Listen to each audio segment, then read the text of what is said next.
In the shadowed halls of Threadneedle Manor, a tailor vanishes in the dead of night, leaving only a smear of blood, a crimson thread, and a web of secrets.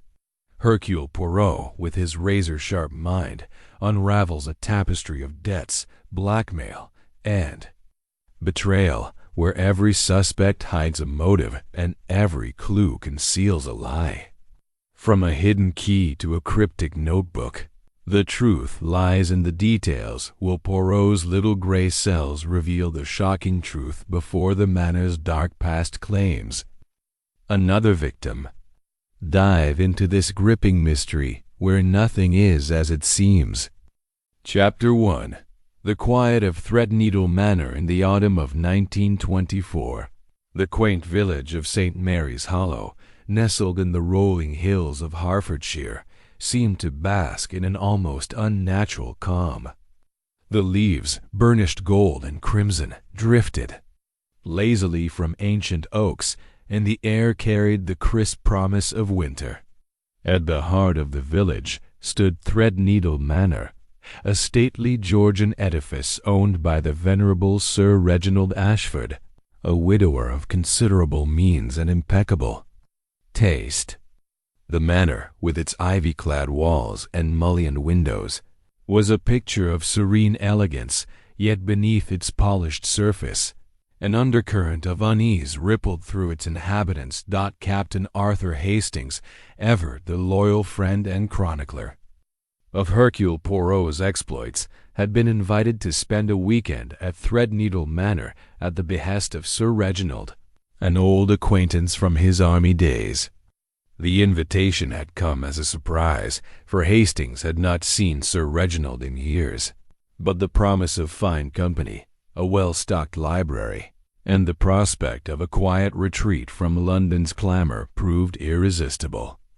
As his motor-car wound through the lanes toward the manor, Hastings reflected on the curious tone of Sir Reginald's letter, which had hinted at some delicate matter requiring discretion but offered no further details.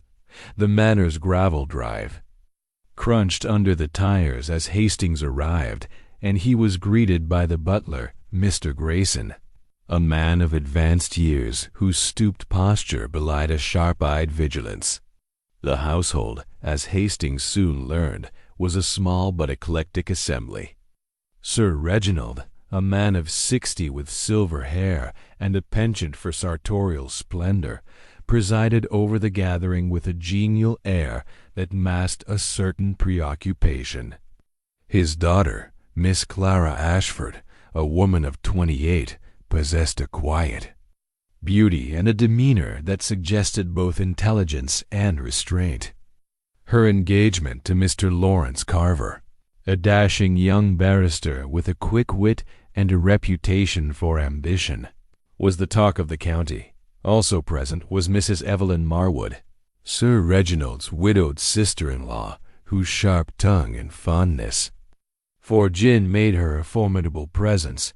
Mr. Victor Langley, a tailor of exceptional skill and Sir Reginald's personal clothier, was an unexpected addition to the party. Langley, a wiry man of 40 with a meticulous manner and a faint Belgian accent, had arrived to deliver a bespoke suit but had been persuaded to stay for the weekend. Rounding out the group was Dr. Simon Hargrove, the local physician, a jovial man whose hearty laugh seemed at odds with the faint shadows under his eyes. The evening began pleasantly enough. Dinner, served in the oak-paneled dining-room, was a sumptuous affair, with candlelight glinting off crystal and silver. Conversation flowed easily, touching on the weather, the upcoming hunt, and the peculiarities of village life. Yet Hastings could not shake the sense that something was amiss.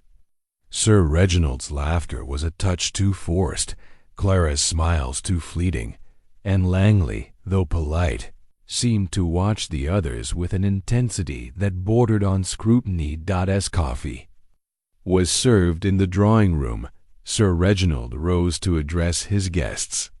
"My friends," he began, his voice warm but tinged with unease, I have invited you here not merely for pleasure, though I hope you find it so. There is a matter, a trifling one, perhaps, that I wish to discuss tomorrow. For now, let us enjoy the evening." The words, innocuous as they seemed, hung in the air like a faint mist. Hastings, accustomed to sniffing out the undercurrents of human behavior, noted the glances exchanged among the guests, Clara's fleeting look of concern, Carver's raised eyebrow, Mrs. Marwood's smirk, and Langley's sudden stillness. Only Dr. Hargrove appeared unperturbed, launching into a jovial anecdote about a recent patient. The evening wore on, and the party dispersed to their rooms. Hastings, housed in a comfortable chamber overlooking the garden, found himself restless. The Manor's quiet was oppressive, broken only by the creak of floorboards and the distant hoot of an owl. He sat by the window, gazing at the moonlit lawn, when a faint sound caught his ear, a soft thud, as though something had fallen in the corridor. Curiosity piqued. Hastings opened his door and peered into the dimly lit hallway. It was empty, save for a small object glinting on the floor near the staircase. Stooping to retrieve it, he found a silver cufflink engraved with the initials V.Ul. Victor Langley, no doubt. Pocketing it with the intention of returning it in the morning, Hastings returned to his room, unaware that the night's peace was about to be shattered at precisely 2:17 a.m. A piercing scream tore through Threadneedle Manor. Hastings bolted upright, his heart pounding, and scrambled into his dressing gown. The scream, unmistakably female, had come from the direction of the guest wing. He hurried into the corridor, where he found Clara, pale and trembling, clutching the banister. "Mr. Hastings," she gasped.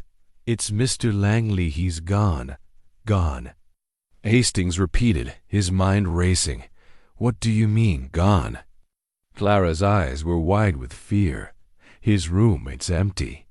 The window is open, and there's blood on the floor." Hastings, ever practical, ushered Clara back to her room and rallied the household. Sir Reginald, roused from sleep, appeared in a silk dressing gown, his face ashen. Mrs. Marwood, her hair in curlers, demanded to know what the fuss was about. Carver, grim-faced, joined the search, while Dr. Hargrove, summoned from his nearby cottage, arrived with his medical bag. The group converged on Langley's room, a tidy chamber at the end of the guest wing. The bed was unmade, the window ajar, and a small smear of blood stained the oak floor near the dresser. A tailor's measuring tape lay coiled on the rug, and a single thread of crimson silk was caught on the window-sill. Of Victor Langley there was no trace. Sir Reginald, his voice trembling, turned to Hastings. "Arthur, this is beyond me. We need help someone with a mind sharper than ours. Do you think your friend Monsieur Poirot might be persuaded to come?" Hastings, his thoughts already turning to the little Belgian detective, nodded gravely. "I shall send for him at once." As the first light of dawn crept over the horizon, a telegram was dispatched to London, summoning Hercule Poirot to Threadneedle Manor. The stage was set, the players assembled, and the mystery of the Vanishing Tailor had begun. Chapter 2. The shadow of absence. The dawn broke over Threadneedle Manor with a pallor that seemed to mirror the unease within its walls. The discovery of Victor Langley's disappearance had cast a shadow over the household, and the once inviting rooms now felt heavy with suspicion.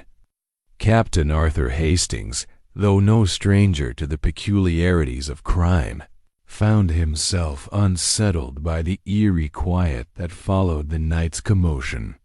The smear of blood on the floor, the open window, and the crimson thread on the sill lingered in his mind, each detail a silent question demanding an answer. By mid-morning, the household had gathered in the drawing-room, their faces drawn and their conversation stilted. Sir Reginald Ashford, his usual composure frayed, paced before the fireplace, his hands clasped tightly behind his back. Clara Ashford sat by the window, her delicate features taut with worry, her fingers twisting a lace handkerchief. Lawrence Carver, her fiancé, stood protectively near her, his sharp eyes darting from one guest to another. Mrs. Evelyn Marwood, fortified by a strong cup of tea laced with something stronger, muttered darkly about foreigners and their troubles. Dr. Simon Hargrove, who had remained at the manor after his initial examination of Langley's room, attempted to lighten the mood with forced cheer, but his efforts fell flat. Hastings, ever the observer, noted the undercurrents of tension. The household was a tightly wound spring, each member poised as if expecting some new calamity. He had sent a telegram to Hercule Poirot at first light, and the reply, delivered just before breakfast, was characteristically succinct, arriving by noon. "Observe all, mon ami, but disturb nothing, Poirot." As the clock struck 11, the local constable, a ruddy-faced man named Inspector Burrows, arrived to take charge. Burrows was a man of action rather than intellect, and his brisk manner did little to inspire confidence. He inspected Langley's room with a heavy tread, scribbling notes in a small book and muttering about runaways and pranks. His theory, hastily formed, was that Langley, a man of foreign extraction, had simply absconded in the night, perhaps owing debts or fearing some scandal. "Blood doesn't mean murder," Burrows declared, addressing the assembled household. "Could be he cut himself shaving, opened the window for air, and slipped off. Tailors, you know, flighty sorts." Hastings suppressed a wince at the inspector's cavalier tone. Clara's eyes flashed with indignation, and she spoke up sharply. "Mr. Langley was no flighty sort, Inspector. He was a gentleman of precision and loyalty. He would not simply vanish without a word." Burrows, unaccustomed to being challenged, reddened but held his ground. "Be that as it may, miss, there's no body, no weapon, no sign of a struggle beyond a bit of blood. I'll make inquiries in the village, but I'd wager he's halfway to London by now." The inspector's dismissal of the matter only heightened the household's anxiety, and Hastings found himself eagerly awaiting Poirot's arrival. The little Belgian detective had a way of cutting through such bluster with the precision of a surgeon's scalpel. At precisely 10 minutes to noon, the crunch of gravel announced the arrival of a motor car. Hercule Poirot stepped out, immaculate, in a tailored suit of dove gray, his patent leather shoes gleaming despite the dusty lane. His mustache, perfectly waxed, curled upward like the wings of a bird, and his green eyes sparkled with an alertness that belied his leisurely pace. Hastings hurried to greet him, relief washing over him at the sight of his friend's familiar figure. "Mon cher Hastings," Poirot exclaimed, clasping his friend's hand. "You have summoned me to a most intriguing puzzle, non? A tailor who vanishes, a drop of blood, a thread of silk, c'est magnifique. But come, let us not linger in the cold. Introduce me to this household of secrets." Sir Reginald welcomed Poirot with a mixture of gratitude and apprehension, ushering him into the drawing-room where the others waited. Poirot's entrance was, as always, a study in contrasts. His diminutive stature and fastidious appearance, seemed almost comical beside Inspector Burroughs' bulk, yet his presence commanded immediate attention. He bowed to each guest in turn, his eyes lingering on their faces as if reading the lines of a book. "Messieurs, Madame," Poirot began, his voice smooth and precise, "I am Hercule Poirot, and I am here to assist in the matter of Monsieur Langley's disappearance. I understand it is a troubling affair, but rest assured, the little gray cells are already at work. I ask only for your patience and your truth." Inspector Burroughs snorted softly, but Poirot ignored him, turning to Sir Reginald. "Monsieur, if you please, recount for me the events of last night, omitting no detail, however trivial it may seem." Sir Reginald, his voice steadier now, relayed the evening's events. The dinner, the vague mention of a delicate matter, the scream in the night, and the discovery of Langley's empty room. Clara added her account of finding the room, her voice trembling as she described the blood and the open window. The others contributed their own observations, though Mrs. Marwood's account was colored by complaints about being woken, and Dr. Hargrove noted only that he had found no medical explanation for the blood. Poirot listened intently, his head tilted slightly, his fingers steepled before him. When the accounts were complete, he rose and requested to see Langley's room. The household followed, a silent procession, as Poirot ascended the stairs with the air of a man embarking on a sacred ritual. The room was as it had been left, the bed unmade, the window ajar, the bloodstain now dried to a dull brown. Poirot moved with deliberate care, his eyes sweeping over every surface. He knelt by the bloodstain, examining it with a small magnifying glass, then rose to inspect the window-sill where the crimson thread still clung. He plucked it carefully, holding it to the light, and murmured, "Curio, ters curio."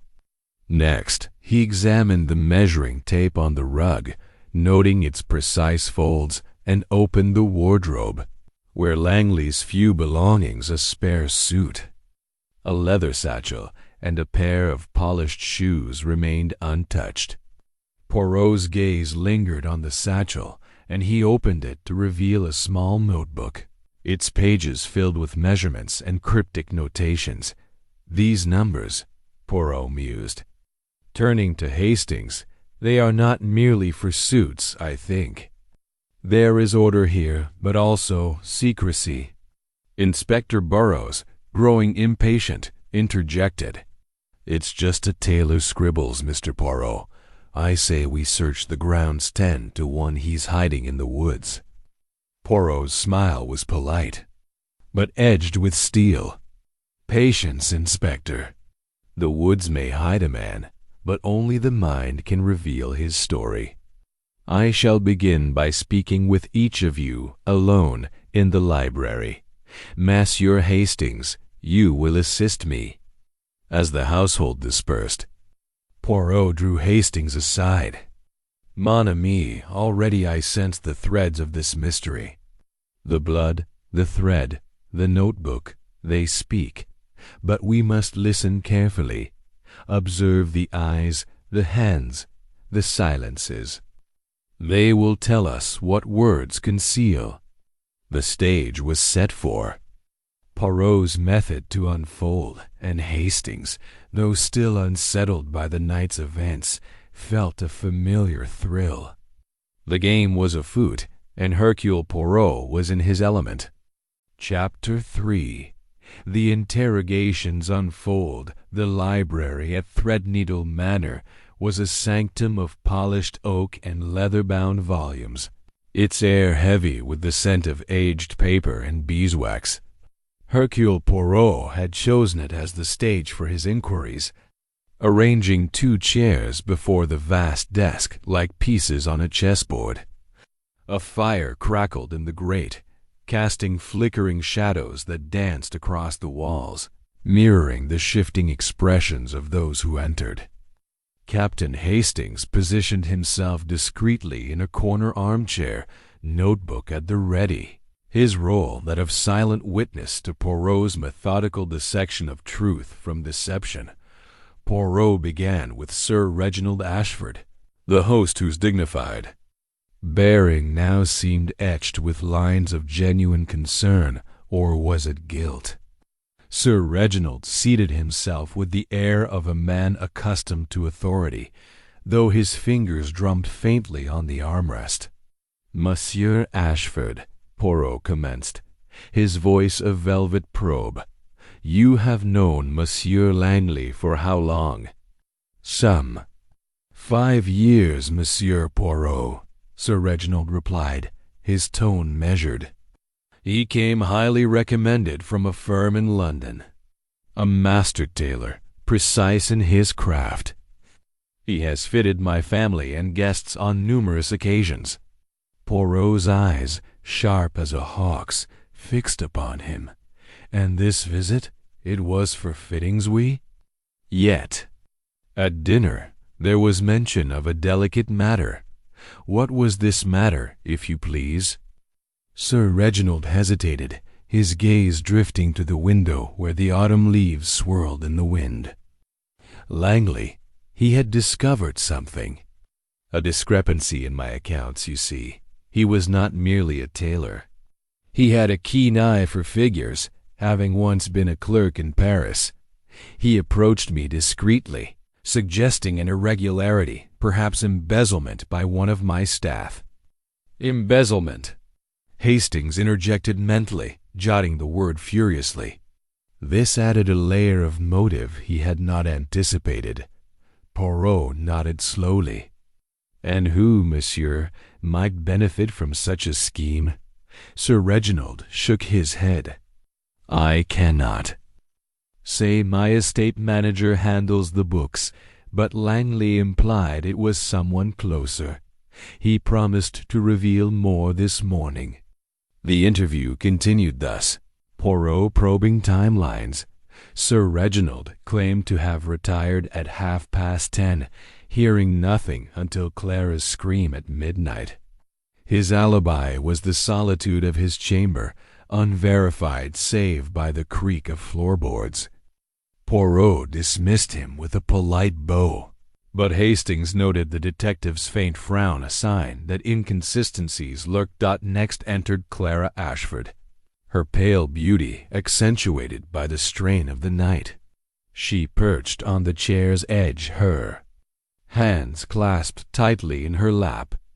Poirot's manner softened, as if addressing a fragile porcelain figure. "Mademoiselle Clara, you discovered the room. Tell me, s'il vous plaît, every detail from the moment you awoke." Clara's voice was steady, though laced with emotion. "I couldn't sleep, Monsieur Poirot. The dinner conversation troubled me, Mr. Langley's hints about secrets. Around midnight, I heard a thud, like something falling, from his room adjacent to mine. I knocked, but there was no answer.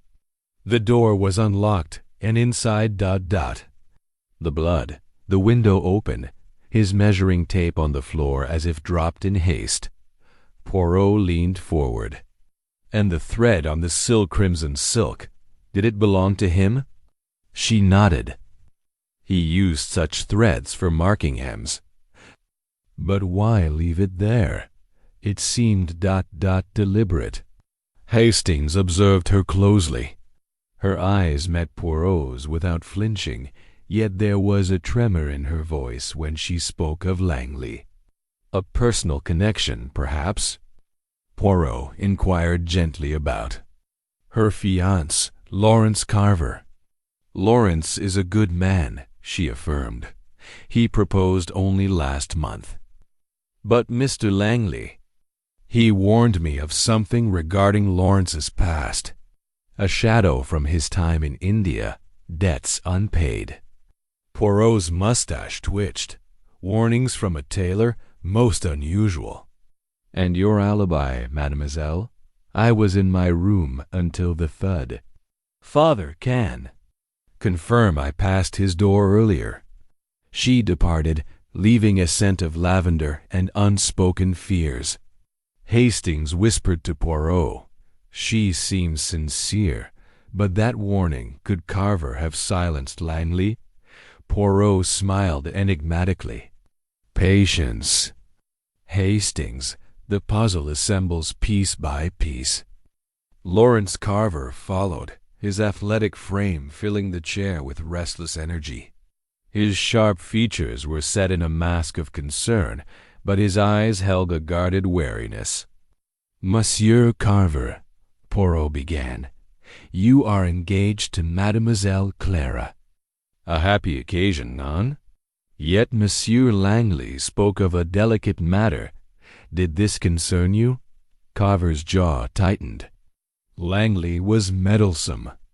He claimed to have letters from India proving old debt's gambling losses. He threatened to expose them unless I withdrew my suit. Blackmail, plain and simple. Blackmail. Hastings echoed in his notes. Motive indeed. And your response? Poirot pressed. "I told him to go to the devil, but I didn't harm him. After dinner, I walked the grounds until 11, then retired. Dr. Hargrove saw me return." Poirot noted the alibi, then shifted to the window. "You are strong, monsieur. Could one climb to Langley's room from below?" Carver shrugged. "Possible, but risky. The ivy is thick." Dismissed, Carver left with a curt nod. Poirot murmured, "A man of action, Hastings. But actions leave traces." Mrs. Evelyn Marwood bustled in next, her ample form swathed in black taffeta. A vial of smelling salts at the ready. She fanned herself dramatically, complaining of nerves shattered by this horrid business. "Madame Marwood," Poirot soothed, "you are a cousin to Sir Reginald, oui? What brought you here?" "A family visit," she huffed. "And fittings for a new gown."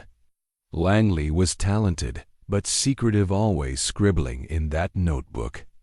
"Last night I heard voices from his room, around 10 arguing, perhaps." Poirot's eyes gleamed. "Voices? Whose?" "Couldn't say, muffled, then silence. I retired soon after, dosed with laudanum for my headaches. Slept like the dead until the scream." Her alibi was the laudanum, corroborated by her maid. But Hastings detected a gleam of satisfaction in her eyes, as if relishing the drama. Dr. Simon Hargrove entered last, his medical bag in hand, exuding professional calm. "A tragic affair, Monsieur Poirot." Langley seemed healthy at dinner, no signs of distress. "Poirot," queried the bloodstain. "How much blood, doctor? Enough for a fatal wound?" Hargrove considered. "A pint, perhaps.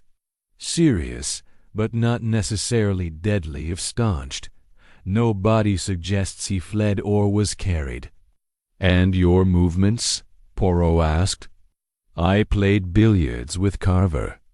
Until 11, then to bed. Heard nothing." Poirot thanked him, and as Hargrove left, the detective turned to Hastings. "Each has a motive. Embezzlement, blackmail, warnings. Alibis interlock like chains, yet one link is weak.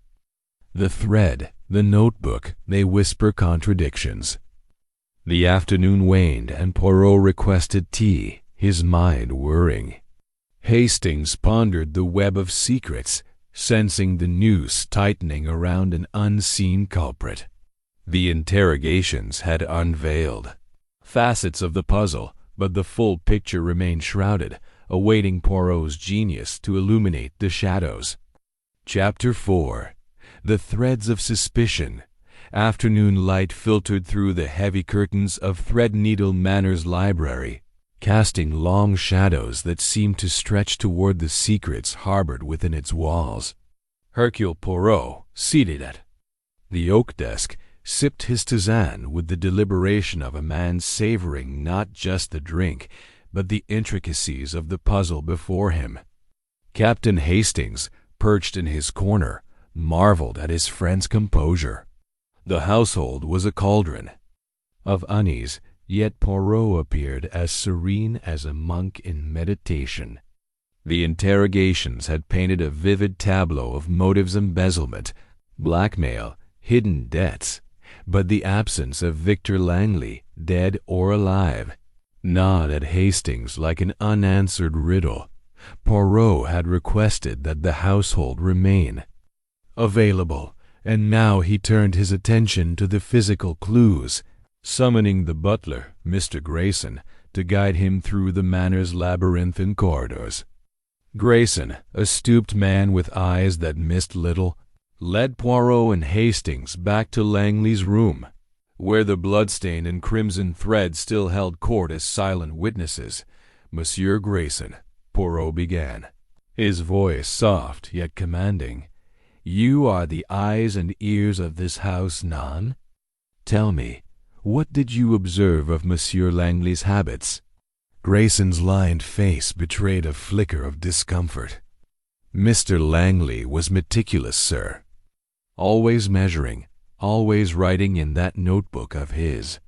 He kept to himself, save for his work with the family. But last night, after dinner, he seemed agitated. I saw him pacing the terrace at 9:30, muttering to himself." Poirot's mustache twitched. "Muttering? Words, perhaps, that you overheard." Grayson hesitated. "Only fragments, sir. Something about promises broken and debts repaid. I thought it best not to pry." Hastings scribbled furiously, sensing the weight of these words. Poirot, meanwhile, knelt once more by the bloodstain, his magnifying glass glinting in the dim light. "This blood," he murmured, "it is not splattered as from a blow. It is pooled, as if dripped from a wound already made, and the thread silk crimson deliberate, a message, perhaps." He rose and crossed to the window, examining the sill with care. The crimson thread, now safely tucked in a small envelope in his pocket, had been joined by a new discovery. A faint scratch on the wooden frame, barely visible to the naked eye. Poirot traced it with a gloved finger, his eyes narrowing. A tool, perhaps. A knife or something sharper, used to pry or secure. Curious. Hastings peered over his shoulder. Could someone have climbed in? Or out? Poirot nodded thoughtfully. Possible, mon ami, but unlikely without leaving more traces. The ivy below is undisturbed, and the ground shows no footprints. Yet this scratch, it speaks of intent. Leaving the room, Poirot requested a tour of the manor's grounds, focusing on the area beneath Langley's window.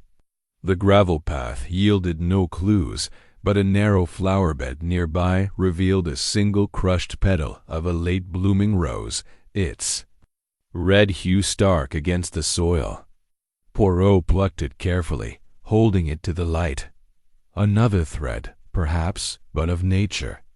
This rose was stepped on recently. See the bruise on its edge. Grayson confirmed that the gardeners had not worked that bed since the previous week, deepening the mystery. Poirot's gaze swept the manor's facade, lingering on the upper windows. Each room connects to another's secrets, he mused. We must map these connections. Back in the library, Poirot spread a sheet of paper and sketched a rough plan of the manor's second floor, marking Langley's room, Clara's adjacent chamber, Sir Reginald's at the corridor's end, and the others' positions. Hastings noted the precision of Poirot's lines, each stroke a reflection of his orderly mind. "Now, Hastings," Poirot said, tapping the map, "we establish the alibis with exactitude." At midnight, Mademoiselle Clara hears a thud and finds the room empty. Sir Reginald claims solitude from 10:30. Monsieur Carver walks until 11, seen by Dr. Hargrove. Madame Marwood hears voices at 10, then sleeps. Dr. Hargrove plays billiards until 11. And Monsieur Grayson sees Langley pacing at 9:30. A tight weave, but there are gaps. Poirot then turned to Langley's notebook, retrieved from the satchel. Its pages were a labyrinth of numbers and initials, interspersed with cryptic phrases. CL owes 500.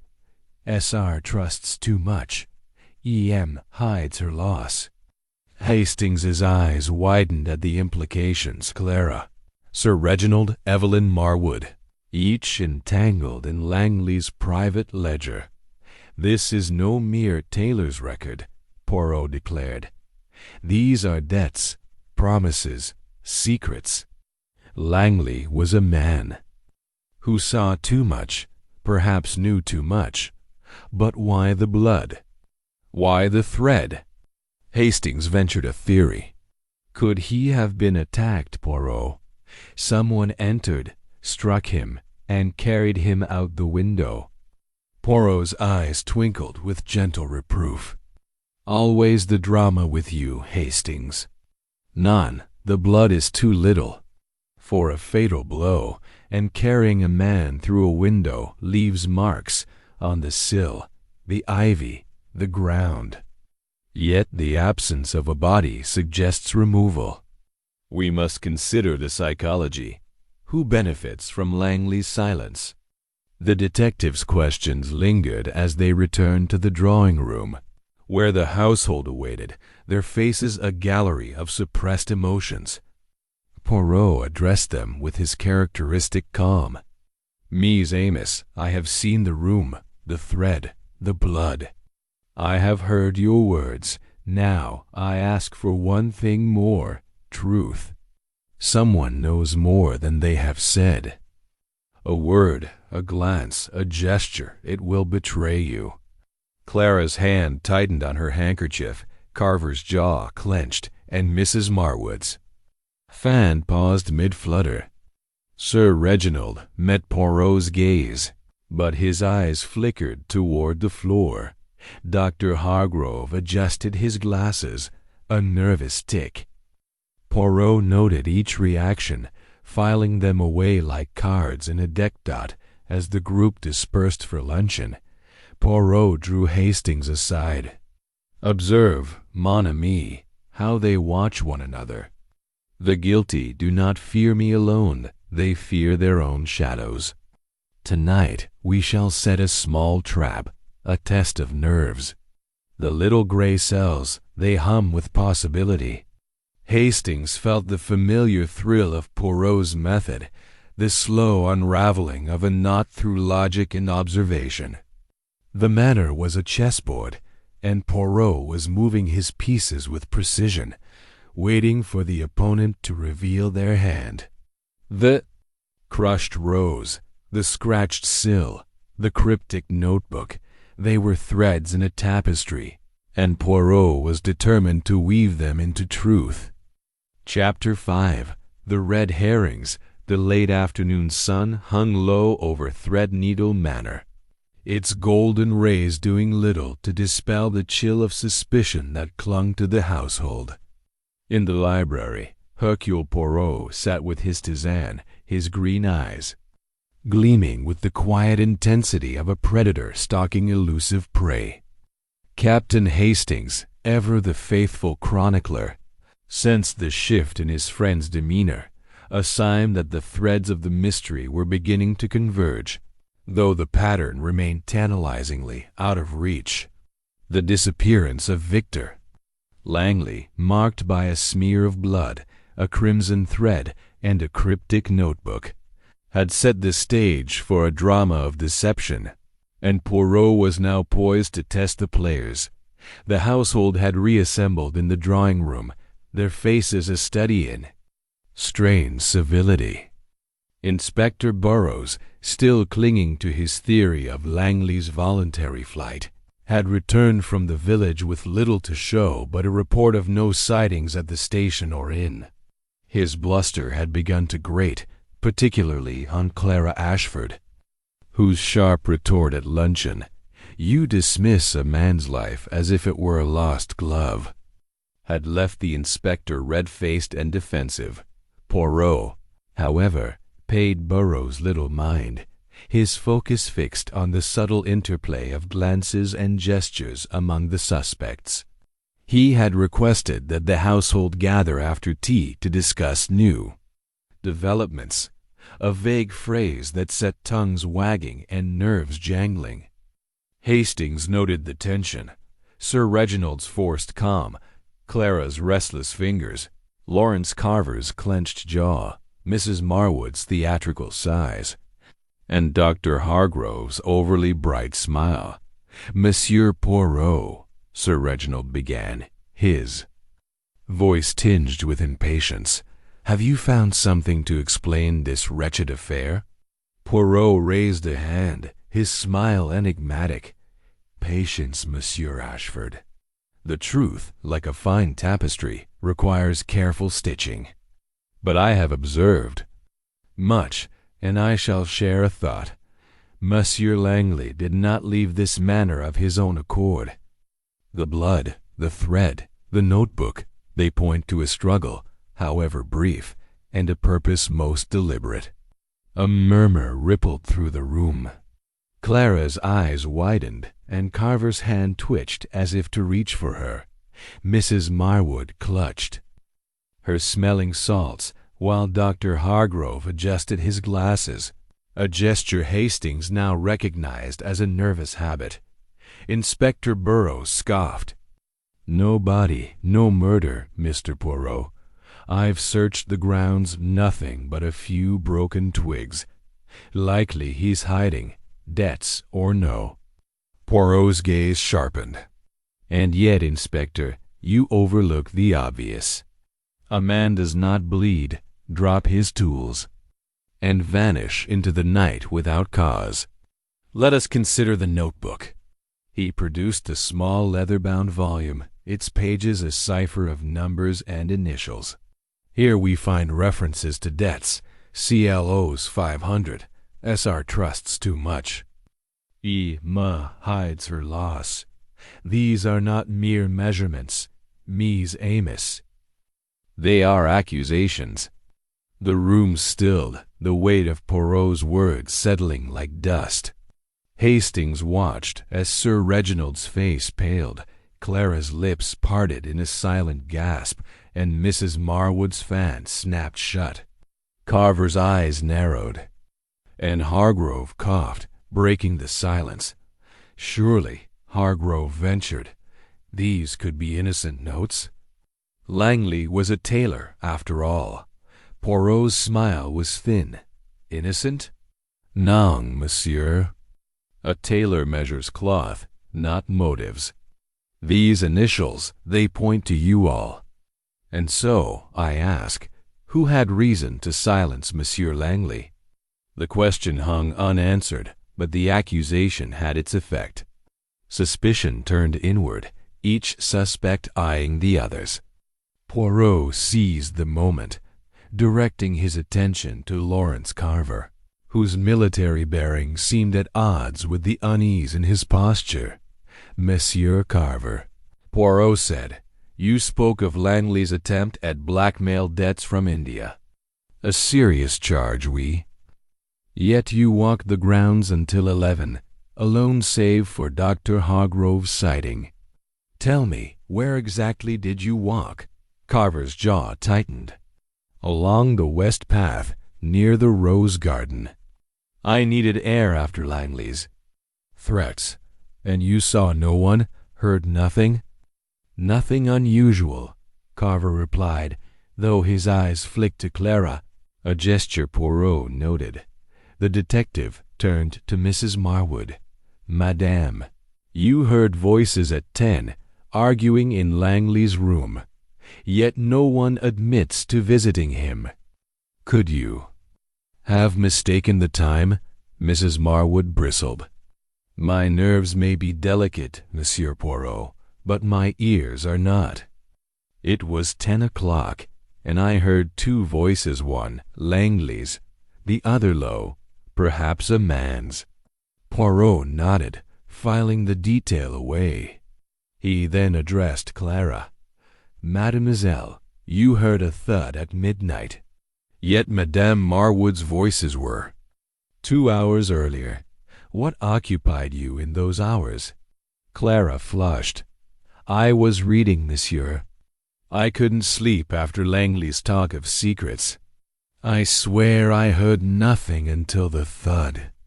Poirot's eyes softened, but his mind was relentless. And you, Dr. Hargrove? You played billiards with Monsieur Carver until 11. Did you notice his mood? Hargrove hesitated. He was tense, spoke little. But that's to be expected, given Langley's accusations. The interrogations continued, each answer weaving a tighter web of alibis and contradictions.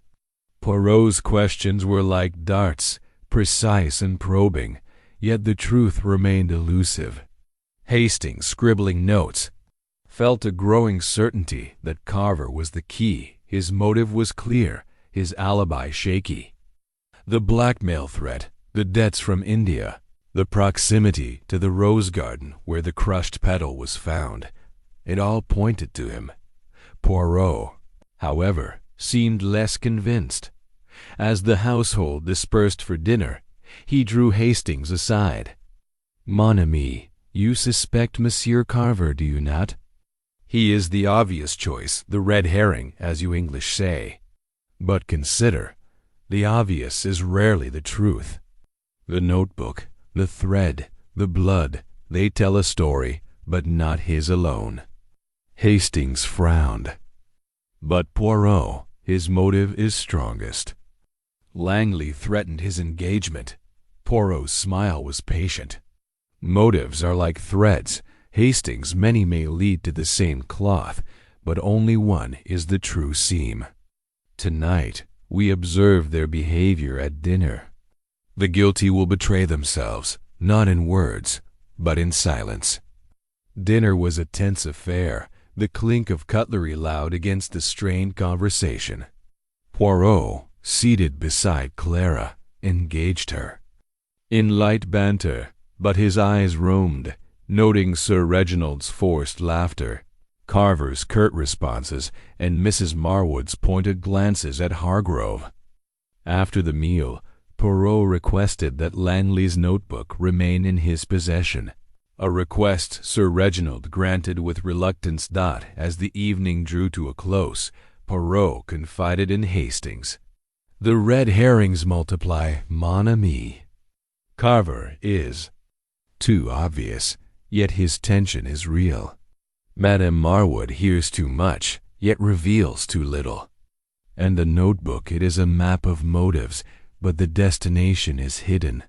Tomorrow we shall tighten the net. Hastings retired with a sense of unease, the Manor's shadows seeming to whisper of secrets yet unveiled. Poirot's calm was a beacon. But the mystery of the Vanishing Tailor remained a labyrinth, its heart guarded by a truth only the little gray cells could uncover. Chapter 6. A clue in detail. Morning mist clung to Threadneedle Manor like a shroud, softening the edges of the estate but sharpening the tension within.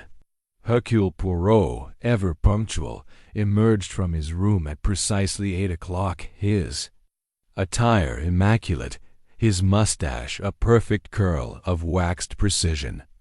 Captain Hastings, trailing behind, felt the weight of the previous day's interrogations, the tangle of alibis and motives knotting tighter in his mind. Victor Langley's disappearance, marked by a bloodstain, a crimson thread, and a notebook of cryptic accusations, had transformed the manor into a stage where every glance and gesture held significance. Poirot, however, seemed invigorated, as if the complexity of the puzzle fueled his little gray cells. After a subdued breakfast, Poirot requested a private audience with the household's maid, Ellen, a nervous girl of 20 whose wide eyes betrayed her discomfort in the spotlight. The library, now Poirot's unofficial headquarters, was the chosen venue. Ellen stood before the desk, twisting her apron, as Poirot regarded her with a gentle but penetrating gaze. "Mademoiselle Ellen," he began, his voice smooth as velvet, "you move silently through this house, seeing much that others overlook. Tell me, what did you observe of Monsieur Langley on the night he vanished?" Ellen's voice trembled. "He was quiet at dinner, sir, not like himself.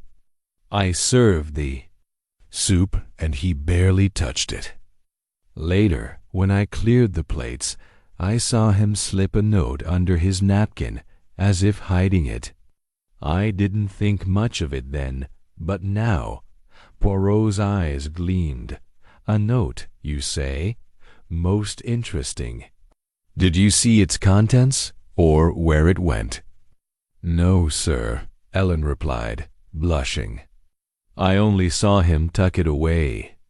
After dinner, I was in the kitchen till 11, then to bed. I heard nothing until Miss Clara's scream." Poirot nodded, dismissing her with a kind word, but his expression told Hastings he had seized upon this new thread. "A note, Hastings," he murmured, hidden with intent. "We must find it, for it may hold the key to Langley's fate."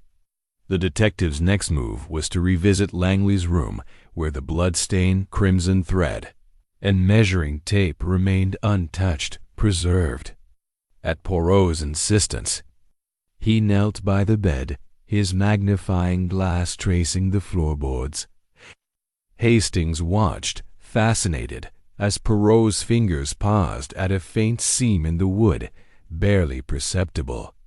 With a small penknife, he pried up a loose board, revealing a folded scrap of paper tucked beneath. "Voila!" Poirot exclaimed, unfolding it with care. The note, written in Langley's precise hand, read, "Meet me at 10:30. The truth must be faced." V.L. Hastings's pulse quickened. A meeting, but with whom? And why hide it? Poirot's smile was enigmatic. "That, mon ami, is the question." The time 10:30 aligns with Madame Marwood's claim of hearing voices, yet no one admits to meeting Langley. The note was hidden, suggesting fear or secrecy. We must consider, was this meeting the prelude to his disappearance? The detective's scrutiny shifted to the measuring tape, still coiled on the rug. He lifted it, noting its worn edges and the faint ink marks along its length. "Curio," he murmured, unrolling it fully. Near the end, a tiny smudge of ink formed an arrow, pointing to a measurement, 42 inches. Poirot's eyes narrowed. "This is no ordinary mark, Hastings. It is a clue, deliberate and precise. Langley was a man. Of order, such a mark is not accidental." Hastings frowned. "But what does it mean? A measurement for a suit?" "Perhaps," Poirot replied, "or perhaps a pointer to something hidden. 42 inches, let us measure." With the tape, Poirot paced the room, measuring from the bloodstain to the window, then along the walls. At precisely 42 inches from the windowsill, he paused at a small painting, a pastoral scene of sheep grazing.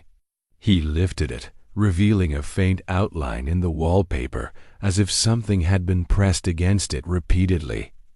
Behind the frame, taped to the wall, was a single key, small and brass, its surface scratched from use. "A key!"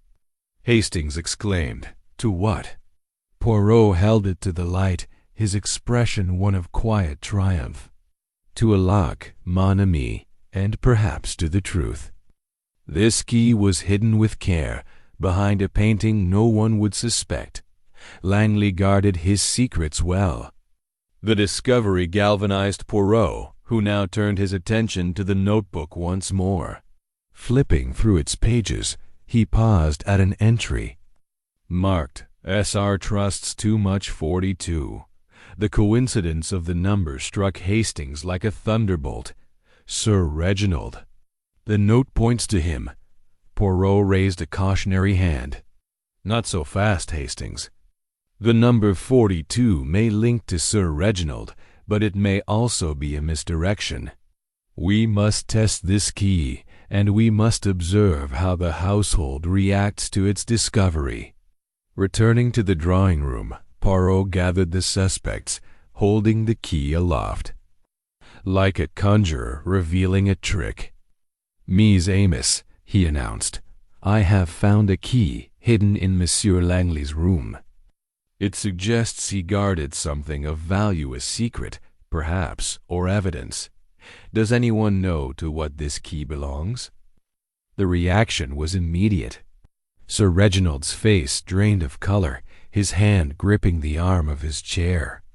Clara's eyes darted to her father, a flicker of fear crossing her features. Carver's posture stiffened, while Mrs. Marwood gasped theatrically, her fan fluttering. Dr. Hargrove, however, leaned forward, his curiosity piqued. A key? Perhaps to his satchel. Or a safe. Poirot's gaze lingered on each face, reading their silences. We shall see, Doctor. But I suspect this key unlocks more than a box. It unlocks a motive. The key was tested on Langley's satchel, but it did not fit, nor did it match the manor's doors or cabinets. Poirot pocketed it, his expression unreadable. The lock awaits us, he said to Hastings privately. But first, we must unravel the meaning of 42. It is a clue within a clue, and Langley left it for us to find. As the household dispersed, Poirot drew Hastings aside. The note, the key, the measurement, they are pieces of a puzzle Langley constructed with care. Someone met him at 10:30, and something occurred to spill blood and prompt his disappearance. The little gray cells, they whisper that we are close, yet the final thread eludes us. Hastings felt the mystery tightening, the clues coalescing into a pattern only Poirot could fully discern. The key, the note, the number 42, they were not mere objects, but signposts to a truth buried in the manor's secrets. As the day waned, Poirot's calm resolve was a beacon, guiding them through the fog of deception toward the heart of the Vanishing Tailor's fate. Chapter 7. The Unraveling of Lies, the Evening at Threadneedle Manor, descended with a heaviness that matched the gathering clouds outside, their dark forms promising a storm. The discovery of the hidden key and the cryptic note had stirred the household into a state of uneasy vigilance, each member aware that Hercule Poirot's relentless scrutiny was peeling back layers of deception. Captain Hastings, seated in the library with his notebook, felt the air thick with unspoken truths, as if the very walls of the manor were straining to confess. Poirot, however, remained the calm center of the storm, his green eyes alight with the thrill of the chase, his mustache impeccably waxed despite the late hour. Dinner had been a strained affair, the clink of silverware punctuated by awkward silences. Poirot had observed the group with the precision of a watchmaker, noting Sir Reginald's distracted air, Clara's nervous glances at her fiancé, Lawrence Carver's terse responses, Mrs. Marwood's theatrical sighs, and Dr. Hargrove's forced geniality. The key, now resting in Poirot's waistcoat pocket, seemed to cast a shadow over them all. Its purpose still a mystery, but its significance undeniable. After dinner, Poirot requested a private word with the butler, Mr. Grayson, in the library. Grayson, ever the model of discretion, stood stiffly, his hands clasped behind his back. Poirot's tone was gentle but probing, like a surgeon seeking a hidden wound. "Monsieur Grayson," he began, "you have served this household many years." "Oui? You see much, yet say little. Tell me, did Monsieur Langley ever mention a lockbox, a safe, or a place where he kept private papers?" Grayson's eyes flickered with hesitation. "Not directly, sir. But 2 days ago I overheard him speaking to Miss Clara in the hall. He said something about safekeeping and a place no one would look. I thought it odd, but it wasn't. My place to inquire." Poirot's mustache twitched. "A place no one would look, most intriguing. And last night you saw him pacing at 9:30. Did he carry anything? A box, perhaps?" Grayson shook his head. "Only his notebook, sir, clutched tight. He seemed afraid, as if expecting someone." Thanking Grayson, Poirot dismissed him and turned to Hastings. "The net tightens, mon ami. Langley hid something, a document, perhaps, or evidence of these debts," he recorded. "The key, the note, the number 42, they point to a secret he guarded with his life." Hastings frowned, his mind racing. "But where is this lockbox?" "We've searched his room thoroughly." Poirot's smile was enigmatic. "Not thoroughly enough, Hastings. The mind of a man like Langley is orderly, precise. He would choose a hiding place both clever and accessible.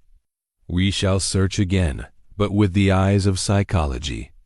The detective led Hastings back to Langley's room, now bathed in the soft glow of an oil lamp. Poirot moved with purpose, his fingers tracing the edges of furniture, tapping walls for hollows, and examining the floorboards anew. He paused at the wardrobe, where Langley's spare suit hung neatly. With a deft movement, he lifted the suit, revealing a small panel in the wardrobe's back, secured with a brass lock that matched the key's design. "Voila!" Poirot exclaimed, inserting the key. It turned with a satisfying click, and the panel swung open to reveal a tin box no larger than a cigar case. Inside were a bundle of letters tied with a crimson ribbon and a single photograph of a young woman with striking features, her expression solemn. Hastings leaned closer. "Letters!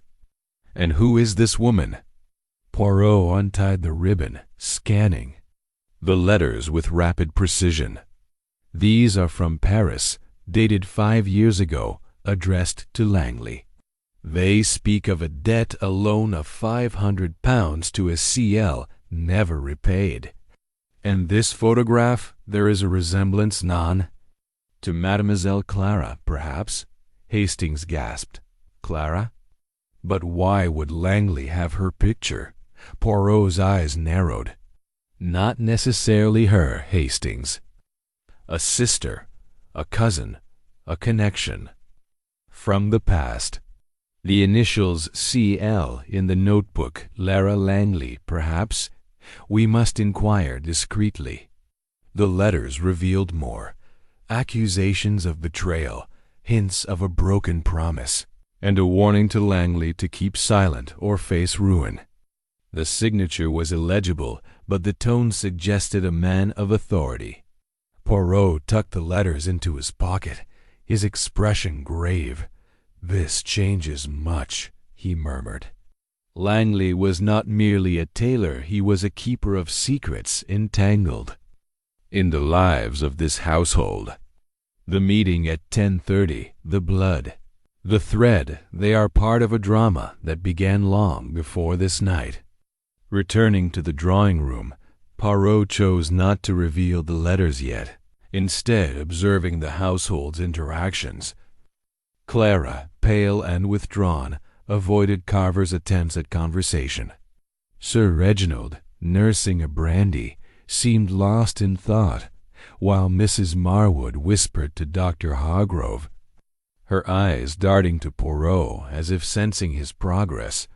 The detective's next move was to question Clara privately, inviting her to the library under the pretense of discussing the household schedule. Her hands trembled as she sat, and Poirot's tone was gentle but unyielding. "Mademoiselle Clara," he began, "you spoke of Langley's warning about Monsieur Carver. Did he ever mention a debt or a connection to your past?" Clara's eyes widened, then filled with tears. He said he knew my mother years ago in Paris. She died when I was young, and he claimed she left a debt unpaid, a debt that could ruin my father's name. I thought it was a mistake, but he was so insistent. Poirot leaned forward. "And this debt, did he say who held it?" She shook her head. "He only said it was tied to someone in this house. I begged him to tell me more, but he refused, saying it was for my protection." Hastings, listening silently, felt a chill. Clara's mother, a debt, a photograph. The pieces were aligning, but the picture was still incomplete. Poirot thanked Clara, his expression unreadable, and dismissed her with a promise to resolve the matter. As she left, Poirot turned to Hastings. "The lies unravel, mon ami." Langley was no mere observer. He was a player in a game of secrets, perhaps a victim of his own knowledge. The letters, the photograph, they point to a past that someone wishes buried. Tomorrow we shall lay a trap to flush out the truth. The storm broke outside, rain lashing the windows, and Hastings felt the Manor's secrets pressing closer.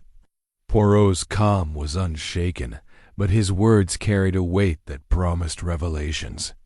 The key had unlocked a box, but the true lock, the one guarding Langley's fate, remained hidden, its mechanism known only to the little gray cells. Chapter 8. The emotional turning point. The storm that had battered Threadneedle Manor through the night had subsided by morning, leaving a damp chill in the air and a landscape strewn with fallen leaves. Within the manor, the atmosphere was no less turbulent, the weight of Victor Langley's disappearance pressing heavily on the household. Hercule Poirot, ever the master of composure, sipped his morning tisane in the library, his green eyes scanning the cryptic letters and photograph discovered in Langley's hidden box. Captain Hastings, seated nearby, felt the tension of the past days coiling tighter, sensing that the mystery was nearing a critical juncture. The notebook, the crimson thread, the bloodstain, and now the letters, all pointed to a web of secrets.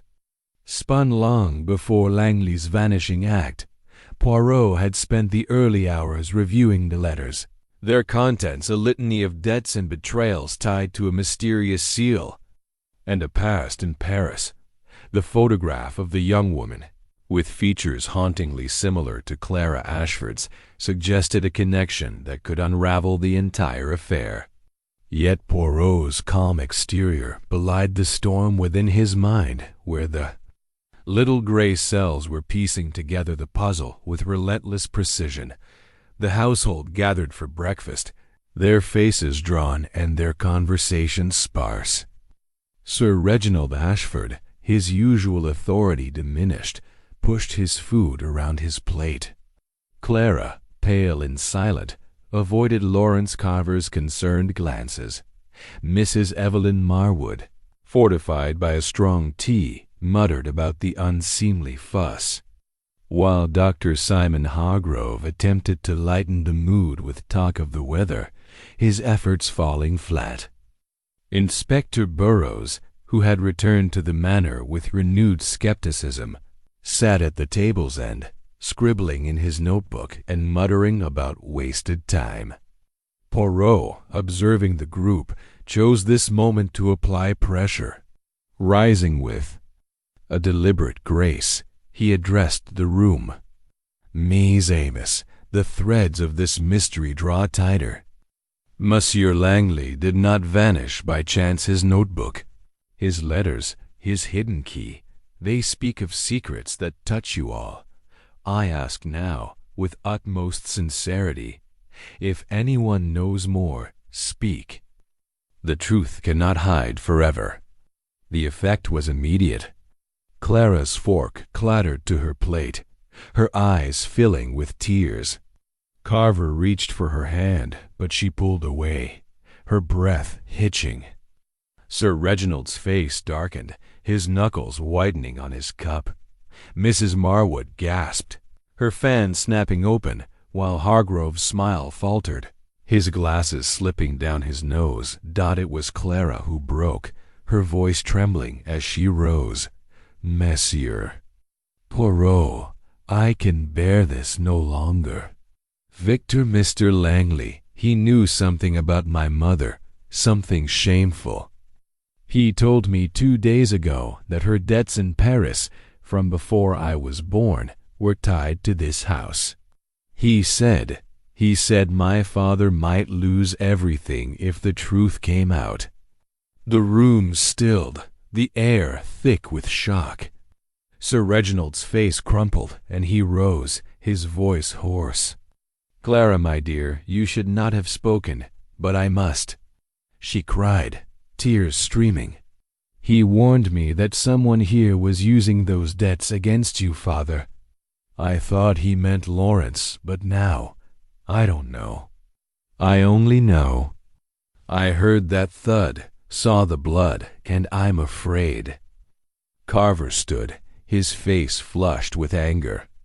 "Clara, how could you think I'd harm him? Langley was a blackmailer, yes, but I never touched him." Poirot's eyes gleamed, his voice cutting through the chaos. "Calm yourselves, s'il vous plaît. Mademoiselle Clara, your courage does you credit. This debt did Monsieur Langley name the one who holds it?" Clara shook her head, sobbing softly. "He only said it was someone close, someone we trusted. I begged him to tell me more, but he refused." Sir Reginald sank back into his chair, his hands covering his face. "It's true," he whispered. "Langley came to me a week ago, claiming my late wife's debts had resurfaced. He said he'd uncovered documents in Paris, proving a loan from a dangerous man, who now demands repayment with interest. I thought it was handled, but Langley insisted on investigating." Poirot's gaze shifted to Mrs. Marwood, whose fan was now motionless. "Madame, you are a cousin to Sir Reginald. Did you know of these debts?" Mrs. Marwood's lips tightened. "I knew Margaret, his wife, was reckless in her youth. She ran with a fast set in Paris before their marriage. But debts? No, I heard nothing of this." Hargrove cleared his throat. "If I may, Monsieur Poirot, as a doctor, I've seen how past scandals can haunt a family. Langley's meddling might have provoked someone to act rashly." Poirot nodded, his expression unreadable. "Indeed, doctor." "And you, Monsieur Carver, you spoke of Langley's blackmail. Did he mention this Parisian creditor?" Carver's eyes narrowed. "He hinted at it, yes. Said my own debts in India paled compared to this older sin. I told him to keep his nose out of my affairs."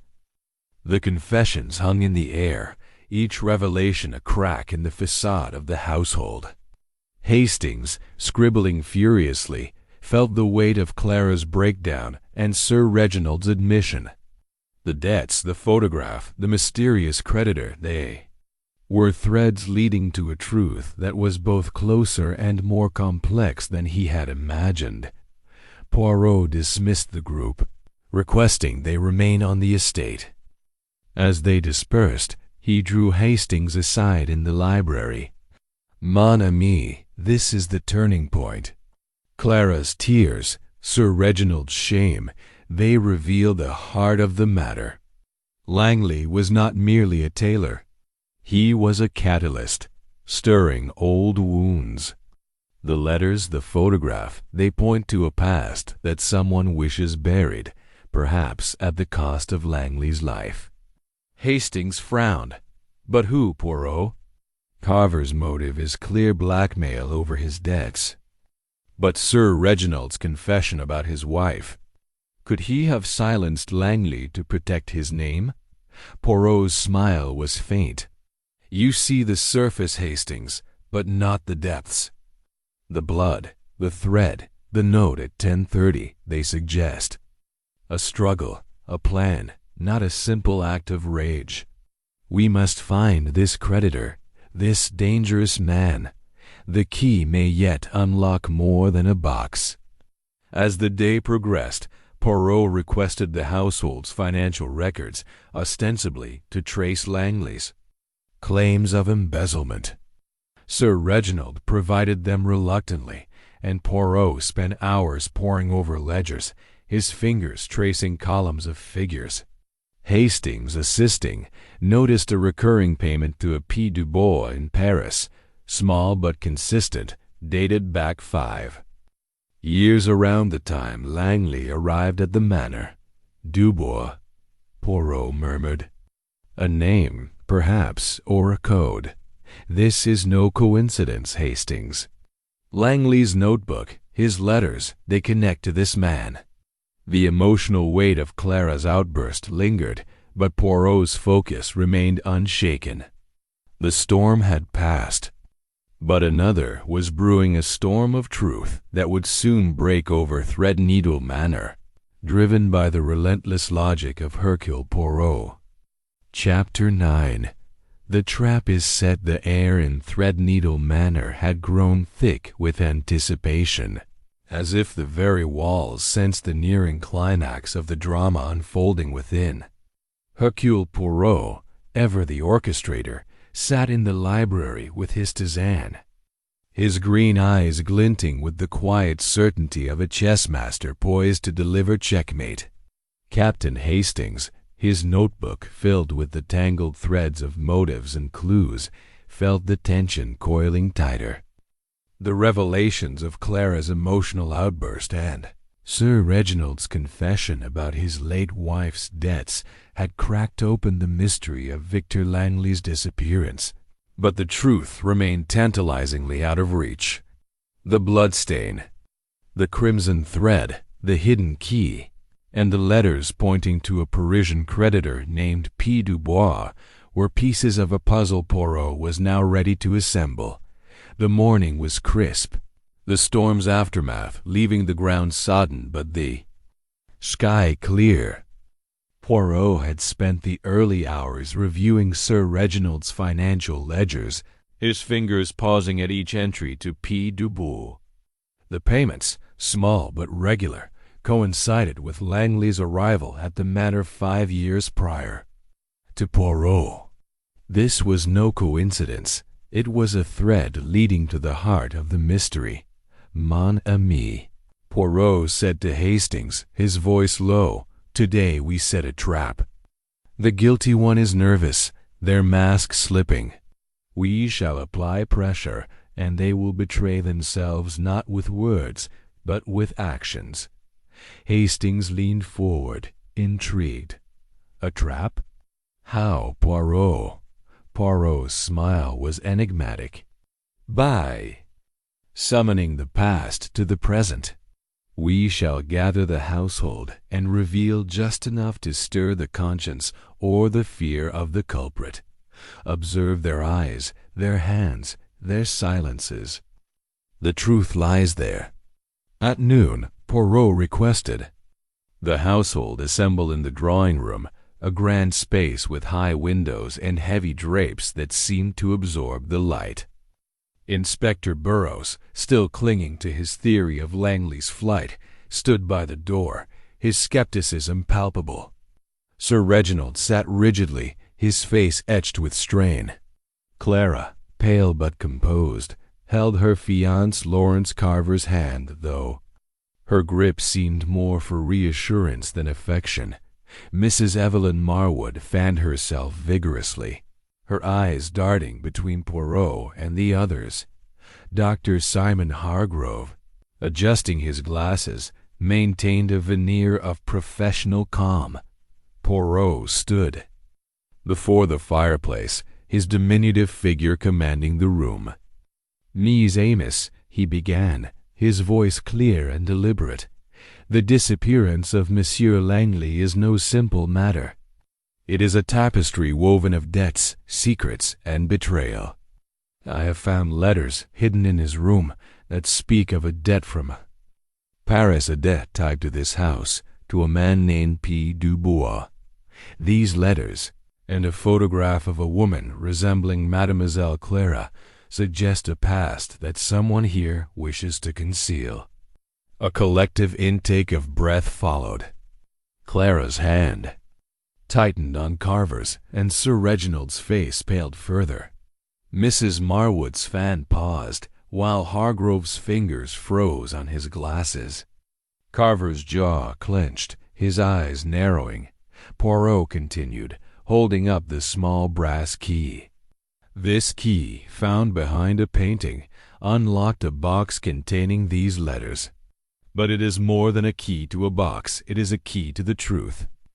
I believe Monsieur Langley was silenced because he knew too much about this debt, this Dubois, and the shame it could bring. I ask now, who among you knows this name?" The silence was deafening, broken only by the crackle of the fire. Then Mrs. Marwood, her voice sharp, spoke up. "This is nonsense, Monsieur Poirot." Langley was a meddler, stirring up old gossip. "I knew nothing of any Dubois." Poirot's gaze lingered on her, then shifted to Sir Reginald. "Monsieur Ashford, the ledgers show payments to P. Dubois, beginning when Langley arrived. Did he act as intermediary?" Sir Reginald's voice was barely audible. He handled the payments, yes.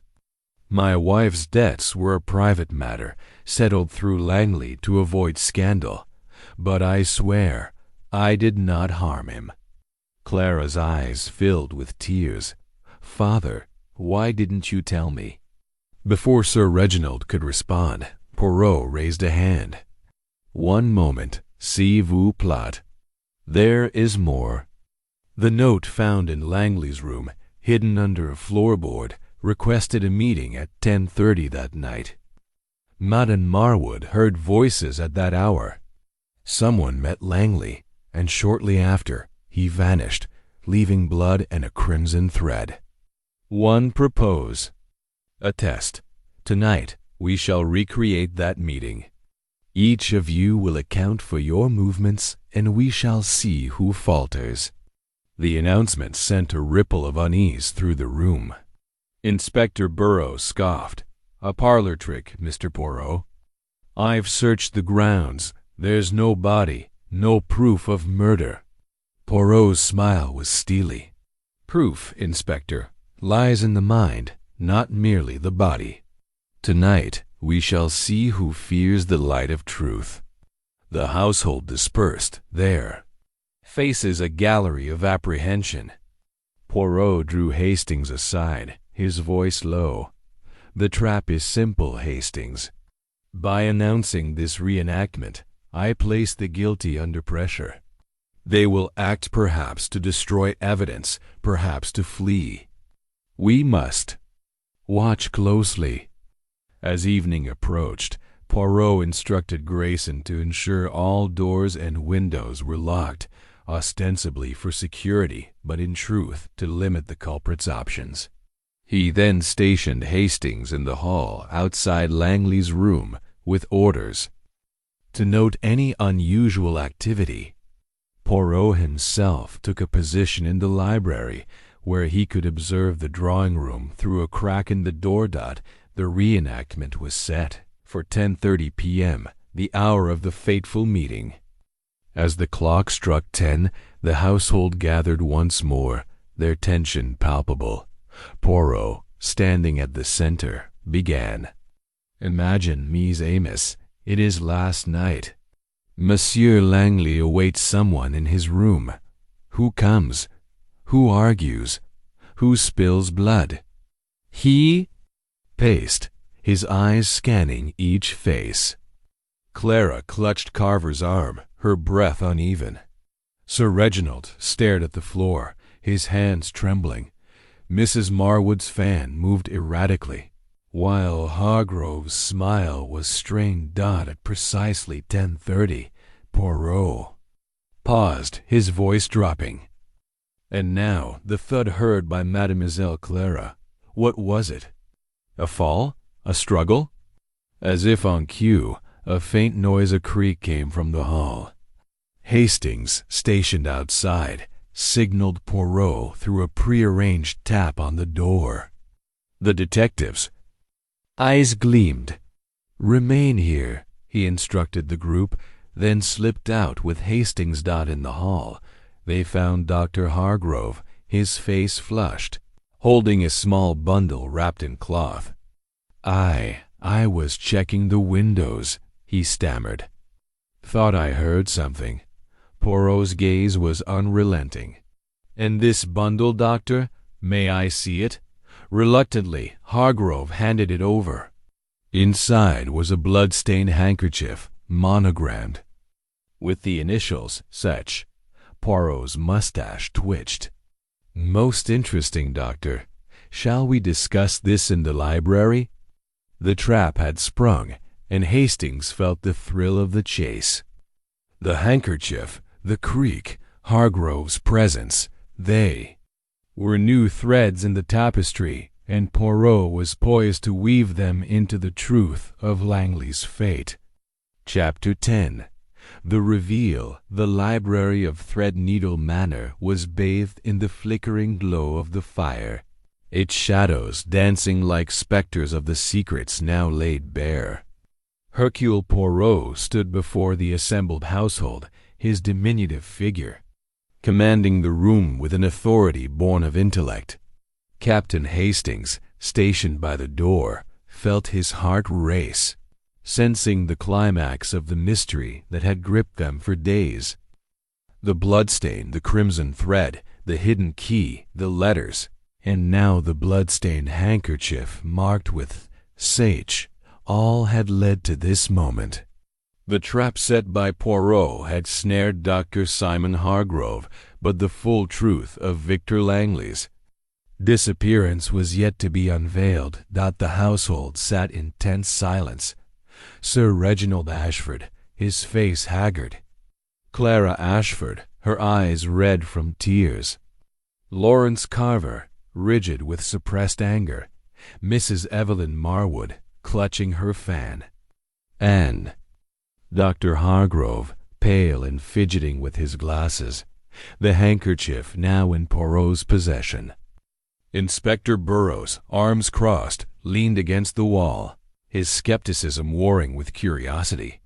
Poirot held up the handkerchief, its crimson stains stark against the white linen.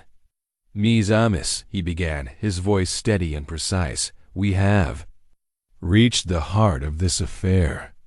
The disappearance of Monsieur Victor Langley is no mere flight, but a crime of passion, secrecy, and betrayal. Let us unravel the threads, step by step, until the tapestry is complete." He paced slowly, his eyes sweeping the room. First, the facts. Langley vanishes in the night, leaving a bloodstain, a crimson thread, a measuring tape, and a note requesting a meeting at 10:30. Madame Marwood hears voices at that hour. Mademoiselle Clara hears a thud at midnight, and no body is found. A key unlocks a hidden box containing letters and a photograph, pointing to debts in Paris and a man named P. Dubois. And now, this handkerchief, marked S.H., found in the possession of Dr. Hargrove. Hargrove's voice cracked. I told you, Monsieur Poirot, I found it near the rose garden, checking the windows. I meant to report it. Poirot's smile was thin. Patience, doctor. We shall test your claim. But first, let us reconstruct the night. Langley, a tailor with a past, was no mere craftsman. His notebook reveals debts and secrets. CL owes 500. SR trusts too much. EM hides her loss. The letters speak of a debt tied to Sir Reginald's late wife, Margaret, and a creditor, P. Dubois.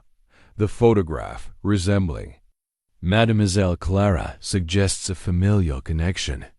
And the number 42, marked on the measuring tape, led us to the key. He paused, letting the weight of his words settle. Langley was a man of order, but also of danger. He uncovered a secret debt that threatened ruin. He arranged a meeting at 10:30 to confront someone, perhaps to demand payment or silence. But something went wrong. A struggle, a wound, a disappearance. Clara's voice trembled. But who, Monsieur Poirot? Who would do this? Poirot turned to Sir Reginald. Monsieur Ashford, you admitted Langley handled payments to Dubois to settle your wife's debts. But there is more, The photograph, it is not Clara, but her mother, Margaret, from her youth in Paris. Sir Reginald nodded, his voice barely audible. Yes, Margaret. She was reckless before we married. She borrowed from Dubois, a moneylender with a dangerous reputation. Langley, her friend from Paris, helped conceal it. When he came to us 5 years ago, he took over the payments, but recently he said Dubois demanded more, a sum we couldn't pay. Poirot's gaze shifted to Carver. And you, Monsieur Carver, faced Langley's accusations of debts from India. Blackmail, you called it. Did you meet him at 10:30? Carver's face reddened. I did not. I was on the grounds until 11, as Hargrove can confirm. Hargrove nodded vigorously. It's true, Monsieur Poirot. We played billiards until... Then Poirot's eyes gleamed. And yet, doctor, you hold the handkerchief marked your initials. A coincidence? None. Let us consider the timeline. At 10:30, voices are heard, Langley and another. At midnight, a thud, then silence.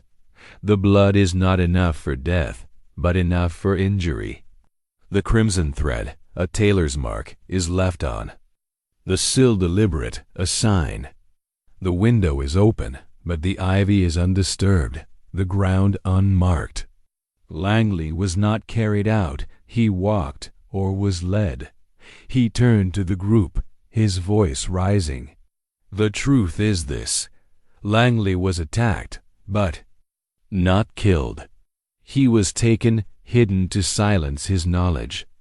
The handkerchief, stained with his blood, was dropped not in the rose garden, but near his room, where Dr. Hargrove found it and kept it, perhaps to protect someone. Hargrove's face crumpled. No, I swear I found it outside. I didn't. Know what to do. Poirot raised a hand. One moment, doctor.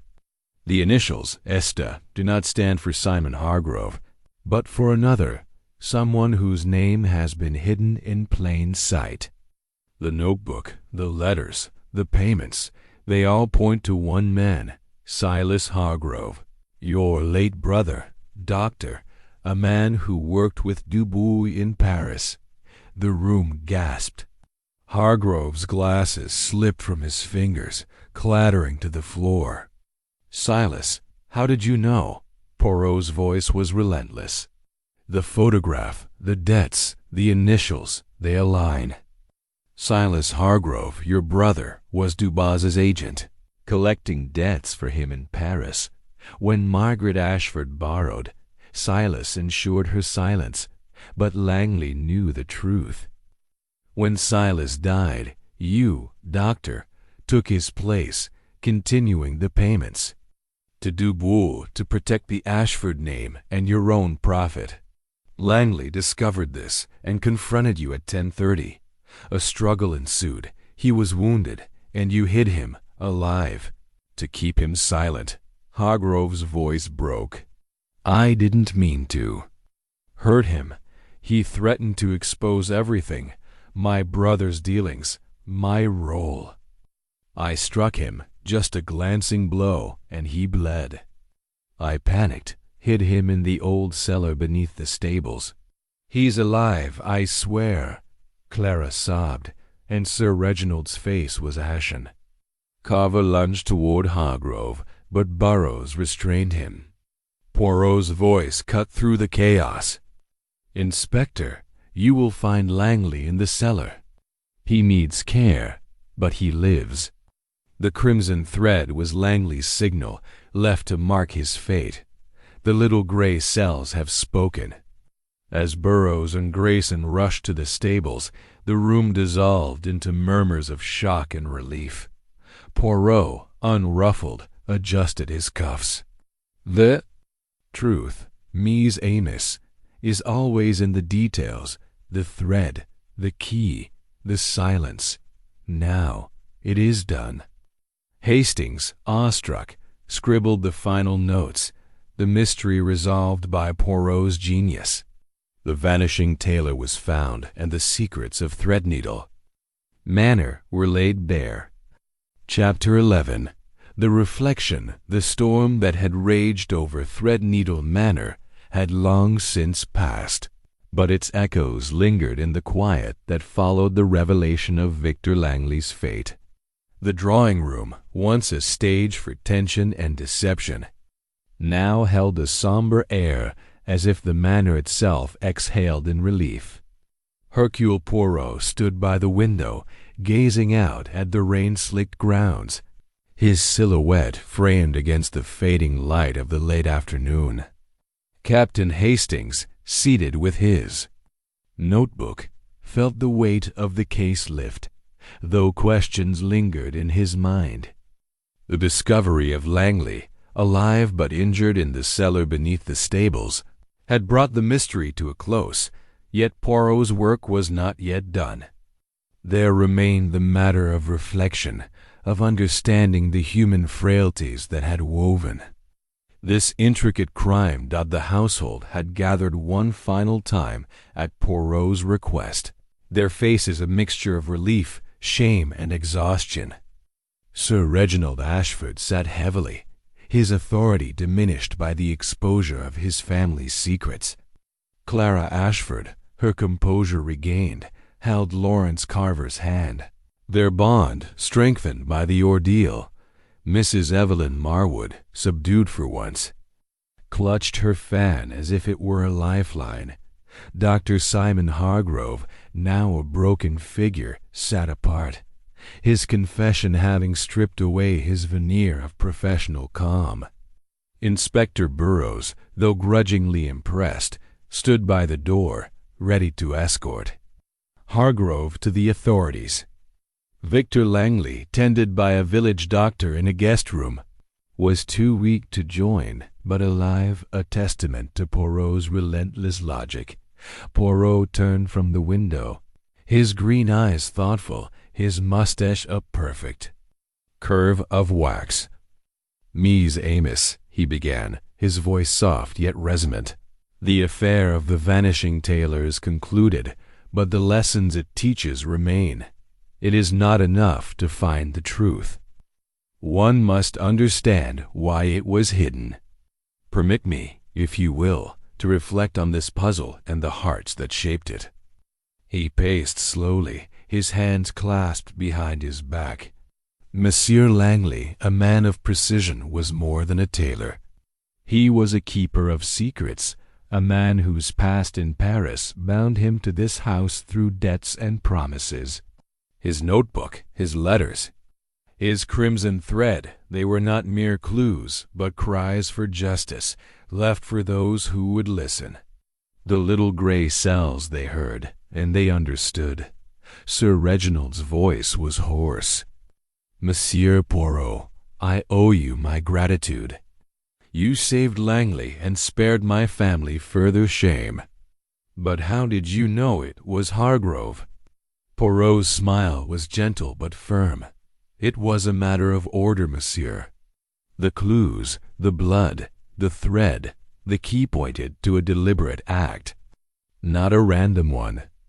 The notebook named CL and SR, but also E hides her loss. I considered Madame Marwood, but her loss was pride, not guilt. The letters spoke of P. Dubois, a moneylender, and payments in your ledgers confirmed Langley's role as intermediary. But the initials S.A. on the handkerchief, they were the key. Not Simon Hargrove, but Silas Hargrove, his brother, whose shadow loomed over this affair." He turned to Hargrove, whose head hung low. "Doctor, you inherited your brother's role as Dubé's agent, collecting payments to shield the Ashford name and to profit. When Langley uncovered your deception, he confronted you. At 10:30, you met in his room. A struggle ensued, a blow was struck, and blood was spilled. You hid him in the cellar, hoping to silence him. But the crimson thread, the hidden note, the key, they betrayed you." Hargrove's voice was barely audible. "I never meant to harm him. I only wanted to protect myself. My reputation." Poirot's gaze softened, but his words were unyielding. "The heart, it seeks to protect, but in secrecy it destroys. You chose silence over truth, and in doing so, you endangered a life." Clara spoke up, her voice steady. "Monsieur Poirot, what of my mother's debts? Will this Dubois come for us?" Poirot shook his head. "Fear not, mademoiselle. The letters and Langley's testimony will expose Dubois's dealings. The authorities in Paris, they will be informed. Your family's name is safe, though its lessons are hard won." Carver, his anger cooled, added, "And my debts in India? Langley used them against me, but I swear I knew nothing of this." Poirot nodded. "Your debts were a distraction, Monsieur Carver, a red herring, as the English say. Langley's true target was the past, not your future." Mrs. Marwood, her fan still, spoke softly. "I misjudged Langley. I thought him a meddler, but he was trying to right a wrong." "Indeed, madame," Poirot replied. "The truth is often misjudged until it is revealed." He turned to the group, his tone philosophical. "This case, it reminds us of the fragility of trust. Secrets, they fester like wounds, and only the light of truth can heal them. Langley's order, his precision, they were his strength, but also his danger. He saw too much, and for that he suffered. Yet his clues led us to justice." Hastings, listening intently, marveled at Poirot's ability to weave not just a solution, but a moral from the chaos. The detective's philosophy, order, method, the little gray cells had triumphed, but it was his understanding of human nature that gave the victory depth. Poirot concluded, addressing Burroughs, "Inspector, you will take Dr. Hargrove to the authorities. His crime was not murder, but it was grave. Monsieur Langley will recover, and his testimony will aid justice." Burroughs nodded, his skepticism replaced by respect. "You've done a fine job, Mr. Poirot. I'll see to it." As the household dispersed, Poirot drew Hastings aside. "Mon ami, the case is closed, but the heart it lingers. The Ashfords will heal, but they will not forget, nor should they." Hastings nodded, his notebook closed. "You saw it all, Poirot, the threads, the lies, the truth. How do you do it?" Poirot's smile was wistful. "The little gray cells, Hastings, they see what the heart conceals, but they also feel the weight of human folly. Come, let us prepare to depart. The manor has no more secrets to yield."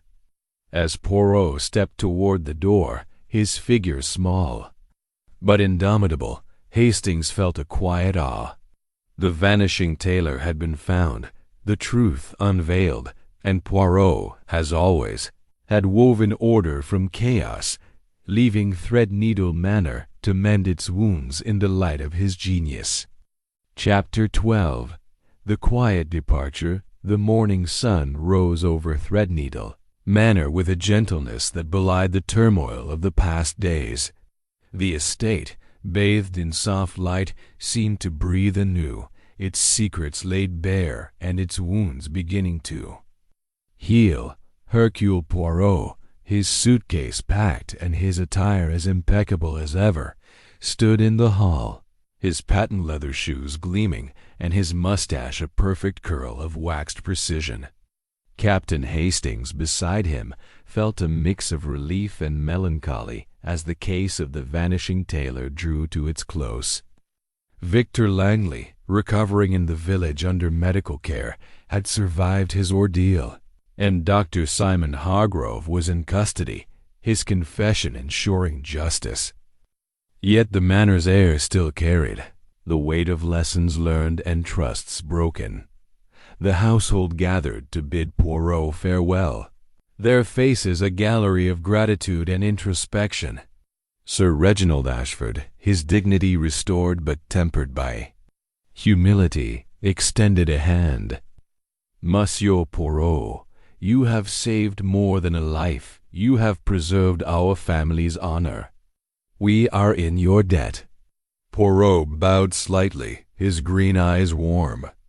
"Monsieur Ashford, the debt is paid in truth. Guard it well, for it is more precious than gold."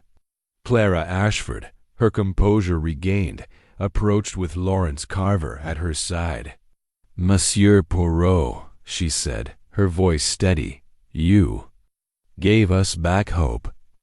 I feared the past would destroy us, but you showed us a path forward." Poirot's smile was kind. "Mademoiselle Clara, the past shapes us, but it need not bind us. Your courage in speaking the truth was the key to this resolution. Cherish it, and your future with Monsieur Carver will be bright." Carver, his earlier defensiveness gone, nodded. "I misjudged Langley, and I doubted you. Thank you for seeing what I could not." Mrs. Evelyn Marwood, her fan now a quiet accessory, offered a rare sincerity. "I thought you a meddler, Monsieur Poirot, but you've shown me the value of clarity. I shall gossip less and listen more." Poirot's eyes twinkled. "Madame, a little gossip spices life, but truth is the true seasoning. Use it wisely." "Inspector." Burroughs, lingering by the door, cleared his throat. "I'll admit, Mr. Poirot, I thought you were all talk. But you've got a knack for this. The Yard could use a mind like yours." Poirot's mustache twitched with amusement. "Merci, Inspector. But the little gray cells prefer the quiet of their own methods. I leave the rest to you." As the household dispersed, Poirot and Hastings stepped outside, where a motor car awaited to take them to the station. The manor's grounds, still damp from the storm, sparkled under the morning light, the crushed rose petal long since swept away by the wind. Hastings, clutching his notebook filled with the case's details, turned to his friend. "Poirot," he said, You unraveled it all, the blood, the thread, the letters, the key. But how did you know Hargrove was hiding Langley alive? Poirot paused by the car, his expression thoughtful. Mon ami, it was a matter of psychology and precision.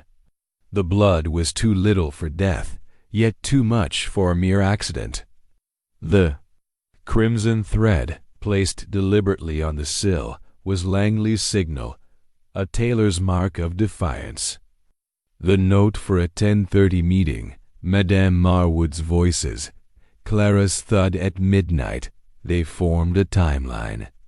Hargrove's handkerchief, marked H for his brother Silas, betrayed his connection to Dubois.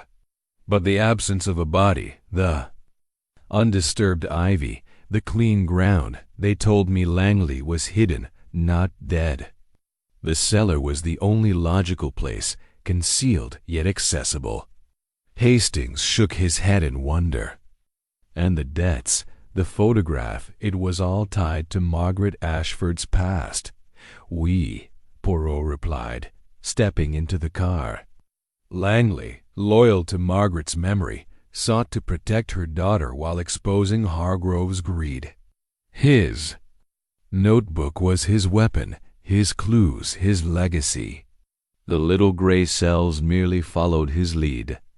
As the car rolled down the gravel drive, Threadneedle Manor receded, its towers softened by the morning mist.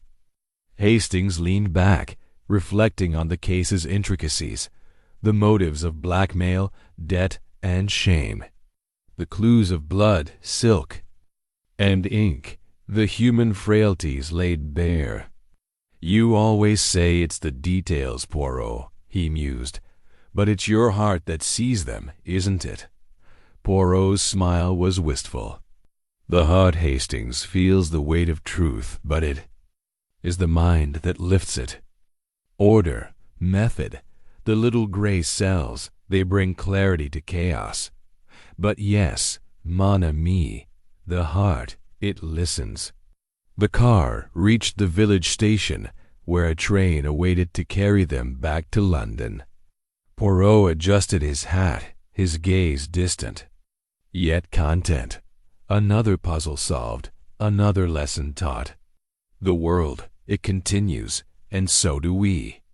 As the train whistle sounded, Hastings felt a familiar thrill, not of the chase, but of the quiet triumph of justice. Poirot, the fastidious Belgian with a mind like a diamond, had once again woven order from the threads of deceit, leaving Threadneedle Manor to mend its wounds and face its future. The Vanishing Tailor was no longer a mystery, but a memory etched in the annals of Poirot's genius.